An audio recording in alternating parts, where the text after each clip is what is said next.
జై శ్రీరామ్. అందరికీ నమస్కారం. వెల్కమ్ టు న్యూస్ అఖండ. నేను మీ కస్తూరి శ్రీధర్.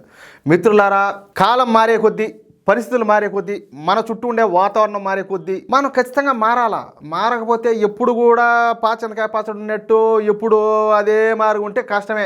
ఎందుకంటే కాలంతో పాటు మనల్ని మనం మార్చుకోకపోతే, మన తీరు మార్చుకోకపోతే ఖచ్చితంగా మనకు భవిష్యత్తు అయితే ఉండదు. ఇది మాత్రం ప్రతి ఒక్కరూ గుర్తుపెట్టుకోవాల్సిన విషయమే.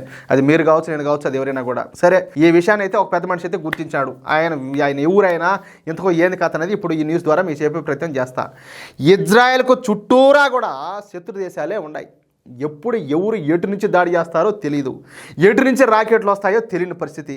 ఎవరు ఎప్పుడు ఎటు నుంచి ఇజ్రాయెల్ సరిహద్దులు దాటి ఇజ్రాయెల్లోకి వస్తారో తెలియదు. కానీ ఇప్పటికీ ఇజ్రాయెల్ సరిహద్దులు పటిష్టంగా ఉన్నాయి. పటిష్టమైన భద్రతతో, ఆధునిక టెక్నాలజీలతో ఇజ్రాయెల్ తన సరిహద్దులను అయితే కాపాడుకుంటూ వస్తుంది. ఇక ఇజ్రాయెల్ కూడా మన దేశంలో మాదిరిగానే కావలసినంత మంది ఈ అంతర్గత శత్రువులు అయితే ఉన్నారు. ఇప్పుడు మన దేశంలో ఉన్నారు కదా, ఈ దేశంలో పుట్టి ఈ దేశంలో పెరుగుతా, ఈ దేశంలో సకల సదుపాయాలు పొందుతా, సర్వ సుఖాలు అనిపిస్తా కూడా ఈ దేశం సర్వనాశనం అయిపోవాలని చెప్పి కోరుకునే వాళ్ళు దరిద్రపు నా కొడుకులు చాలా మంది ఉన్నారు. ఇంకొక విషయం ఏంటంటే, ఈ దేశంలో ఉన్నటువంటి మెజార్టీ అయినటువంటి హిందువులను ఏదో విధంగా ఇలా నాశనం చేయాలా, ఇలా అంతం చేయాలా, ఇలా మతం మార్చాలా అనుకునే వాళ్ళు కూడా చాలా మంది ఉన్నారు. అవునా కదా నేను చెప్పేది? ఏది ఇజ్రాయెల్ కూడా సేమ్ టు సేమ్. ఇప్పుడు మీకు ఒక మాట చెప్తా. ఇజ్రాయెల్ కూడా మన దేశం మాదిరిగానే ఒక సెక్యులర్ దేశం. చెప్పాలంటే ఇజ్రాయెల్ జనాభా ఎంత తెలిసినా, నాకు తెలిసి ఇప్పుడు ఉన్న లెక్కల ప్రకారం 99 లక్షలు. అయితే వాళ్ళు 75 లక్షల మంది యూదులు ఉన్నారు. ఇందులో 18 లక్షల మంది అరబ్ ముస్లింలు ఉన్నారు. ఇక వీళ్ళలో మెజార్టీ ముస్లింలు ఈ యూదులను, ఈ ఇజ్రాయెల్ను వ్యతిరేకించే వాళ్ళు ఎక్కువగా ఉన్నారు. ఏది ఇక్కడ కదా ఉన్నట్టే. ఇజ్రాయెల్లోని కొన్ని ప్రాంతాల్లో అరబ్ ముస్లింలదే డామినేషన్గా ఉంటుంది. ఏది ఆడగూడా అయినప్పటికీ ఇజ్రాయెల్ యూదులు కఠిన నిర్ణయాలు తీసుకుంటా తమ దేశాన్ని అయితే రక్షించుకుంటున్నారు. ఇప్పుడు ఆ విషయాన్నే మన దేశంలోనే ఒక రాష్ట్ర ముఖ్యమంత్రి ప్రస్తావించారు. ఆయనే ఎవరో తెలిసిన అస్సాం ముఖ్యమంత్రి హిమంత బిశ్వ శర్మ గారు. ప్రస్తుతం అస్సాంలో అసెంబ్లీ సమావేశాలు జరుగుతాయి. ఈ సందర్భంగా అస్సాం ముఖ్యమంత్రి అయినటువంటి హిమంత బిశ్వ శర్మ గారు మాట్లాడుతా, ఇప్పటికే అస్సాంలో ముస్లింల జనాభా 38% నుంచి 40% చేరుకునింది.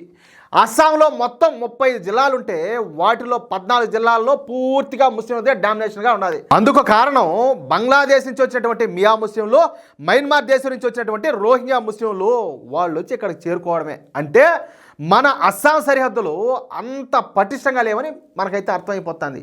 ఇజ్రాయెల్ మాదిరిగానే మన అస్సాం చుట్టూరు కూడా మన శత్రు దేశాలే ఎక్కువగా ఉన్నాయి. ఎప్పుడు ఎవరు ఎటు నుంచి దాడి చేస్తారో, ఎటువంటి బాంబు పేలుళ్లకు పాల్పడతారో, ఎటువంటి తీవ్రవాద దుశ్చర్యలకు ఒడిగడతారో తెలియకుండా ఉండాలి. అందుకే మనం కూడా మన రాష్ట్రాన్ని కాపాడుకునేందుకు మనం కూడా ఇజ్రాయెల్ బాటలోనే నడవాలి. అందుకోసం ప్రత్యేకంగా ఒక బార్డర్ ఫోర్స్ను తయారు చేయాలని చెప్పి నేను నిర్ణయించుకున్నా. అబ్బా, ఎంత అద్భుతమైన ఆలోచనయా!